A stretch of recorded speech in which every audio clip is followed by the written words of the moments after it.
Hello everyone, আজকে তো 25শে December মানে বড়দিন। বড়দিনের অনেক শুভেচ্ছা আমার তরফ থেকে তোমাদের সকলের জন্য। আর বড়দিন মানেই তো আমাদের কাছে কেক। তো আমি কালকে একটা সিম্পল কেকের রেসিপি করেছিলাম, যেটা খেয়ে সকলে অনেক ভালো কমপ্লিমেন্ট আমাকে দিয়েছে। তো ভাবলাম রেসিপিটা তোমাদের সাথেও শেয়ার করি। তো চলো কেকের রেসিপিটা স্টার্ট করা যাক। কেকটা আমি এগলেস করেছিলাম, তাই কিছুটা কুচনো গাজর, vanilla essence, baking powder, baking soda আর কিছুটা ড্রাই ফ্রুটস এখানে কেটে নিয়েছিলাম। দুধটা এখানে হালকা উষ্ণ গরম করে নিয়েছিলাম, বেশি গরম করার প্রয়োজন নেই। এখানে এই বাটির মেজারমেন্টে আমি 2 বাটি ময়দা নিয়েছি, আর চিনিটা কিন্তু আমি ভালো করে মিক্সিতে গুঁড়ো করে নিয়েছিলাম।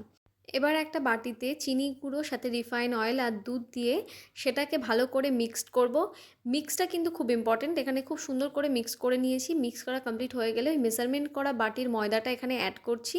2 বাটি ময়দাই অ্যাড করেছি। এবার এটাকে খুব সুন্দর করে মিক্সড করে একটা ঘন ব্যাটার রেডি করব। আমার একটু টাইট মনে হচ্ছিল, তাই আমি কিছুটা দুধ এখানে কিন্তু অ্যাড করেছিলাম। এবার এটাকে খুব সুন্দর করে মিক্সড করে নিয়ে এরকম একটা ঘন ব্যাটার কিন্তু আমরা রেডি করব। বেশি থিক হবে না, আবার বেশি পাতলাও যেন না হয়।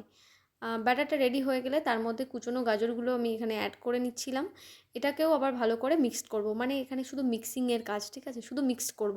তো ভালো করে মিক্স করা কমপ্লিট হয়ে গেছিলো। তো আমার এখানে আবারও টাইট মনে হচ্ছিলো বলে আমি কিছুটা দুধ অ্যাড করেছি। তারপর এখানে বেকিং যে পাউডারটা নিয়েছিলাম সেই বেকিং পাউডারটা এখানে অ্যাড করছি। বেকিং পাউডার আমি 1 স্পুন মতো অ্যাড করেছি, আর বেকিং সোডাটা 1/2 স্পুন মতো এখানে অ্যাড করেছিলাম। এটা দেওয়ার পরে আবার মিক্সড করছি এখানে খুব সুন্দর করে। এখানে এটাকেও মিক্সড করে নিলাম। মিক্সড করার পর এবার কিন্তু আমরা ড্রাই ফ্রুটসগুলো অ্যাড করব। আর ড্রাই ফ্রুটসের মধ্যে আমি কিন্তু এখানে নিয়েছিলাম শুধুমাত্র কাজু কিশমিশ। আমার কাছে অন্য ট্রুটি ফ্রুটি এগুলো ছিল না। তো তোমরা ট্রুটি ফ্রুটি আরও অনেক কিছু থাকে, সেগুলোকে এখানে অ্যাড করতে পারো। তো এখানে আমার কাজু কিশমিশগুলো অ্যাড করা হয়ে গেছে। তো এবার এগুলোকে খুব সুন্দর করে ভালো করে মিক্সড করে নেব। এগুলো মিক্স করা কমপ্লিট হয়ে যাওয়ার পর আমি কিন্তু এখানে ভ্যানিলা এসেন্স ব্যবহার করেছিলাম, আর খুব স্বাদ মতো এখানে নুনও ব্যবহার করেছিলাম। খুব অল্প পরিমাণে নুনটা দিতে হবে। আচ্ছা, তারপরে এখানে দিয়েছিলাম কিছুটা এলাচ গুঁড়ো, খুব অল্প পরিমাণে এলাচ গুঁড়ো, জাস্ট গুঁড়োটাই নেবে। এলাচের যে পাতাগুলো থাকে সেগুলো নেওয়ার প্রয়োজন নেই। তো কেক বেকিংয়ের জন্য কেকটাকে আমি একটা বাটিতে ট্রান্সফার করে নিলাম। আর এখানে যে হোয়াইট পেপারটা দেখলে ওটা কিন্তু নর্মাল খাতার কাগজ, তার উপরে জাস্ট বাটার ব্রাশ করা। তো ব্যাটারটাকে আমি একটু ডেকোরেট করে নিচ্ছি কাজু কিশমিশ আর একটা পেস্তা বাদাম দিয়ে।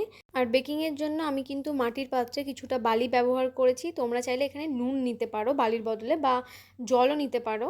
আচ্ছা, তারপর আমি ওটাকে কিন্তু একটু প্রিহিট করে নিয়েছিলাম। তারপর কেকের ব্যাটারটা এখানে বসিয়েছিলাম। আমি কিন্তু এখানে 20 থেকে 25 মিনিট মতো বেক করেছিলাম। বেক করা কমপ্লিট হয়ে গেলে অবশ্যই টুথপিক বা ছুরি দিয়ে চেক করে নিও।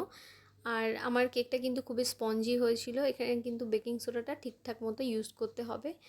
তো আজকের ভিডিওটা এই পর্যন্তই। কেমন লাগলো আমার সিম্পল কেকের রেসিপিটা অবশ্যই কমেন্টস করে জানিও। তোমরা যদি কেউ ট্রাই করো অবশ্যই আমাকে ট্যাগ করতে ভুলো না।